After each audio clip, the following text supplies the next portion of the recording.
السلام علیکم ورحمۃ اللہ وبرکاتہ۔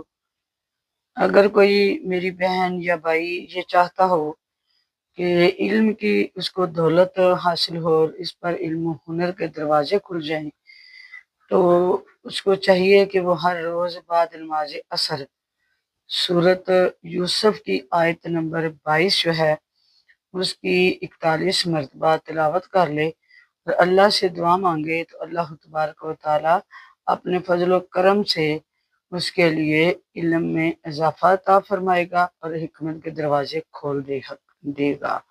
تو وہ آیت کریمہ ہے وَلَمَّا بَلَغَ أَشُدَّهُ آتَيْنَاهُ حُکْمًا وَعِلْمًا۔ وَلَمَّا بَلَغَ أَشُدَّهُ آتَيْنَاهُ حُکْمًا وَعِلْمًا۔ اللہ تعالیٰ علم و عمل میں اضافہ عطا فرمائے۔